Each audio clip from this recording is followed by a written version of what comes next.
সত্যি পুরো ঘুমাচ্ছে, আমাকে একটু ঘুমাতে দিতে হবে।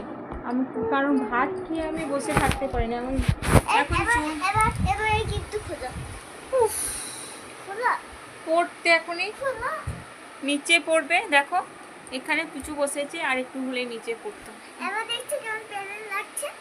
খুব সুন্দর লাগছে। ঠিক আছে, আমি আর পারছি না, এবার আমি একটু শুয়ে পড়ি। আমার ভালো লাগছে না সত্যি, আমাকে একটু শুতে দিতে হবে। আমার সকাল থেকে কাজ করছি, অনেক ক্লান্ত হয়ে গেছি। দেখি দেখি দেখো দেখো সকাল থেকে কাজ করে করে আমি আর পারছি না। এবার আমি শুভ, আমি এবারে শুয়ে টিক্কা দিয়ে দাও, একটু নিয়ে শুয়ে পড়বো। না না না না না না, এখন আমি লিপস্টিক লাগাবো না, এই লিপস্টিক উঠবে না। পারছি না, আমি এখন শুয়ে পড়বো।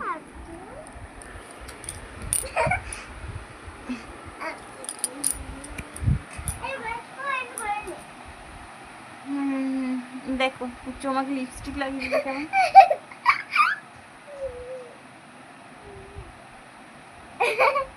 পুরো মুখে লাগিয়ে দিল। দেখো সেই উঠেছি সকালে কটার সময়, আজকে 5:30টার সময় উঠেছি সকালে। তারপরে পুচু স্কুল গেছে, আমি স্নান করেছি, অনেক কাজ ছিল, সেই কাজগুলো করার পর রান্নাবান্না করেছি। রান্নাবান্না করার পরে খাওয়া দাওয়া করে এখন রান্না করা বাকি। ভাত খাওয়ার পর অবশ্যই একটুকু না শুলে আমার একদমই ভালো লাগে না। দেখো পুচু মুখটা আমার কী অবস্থা করলো।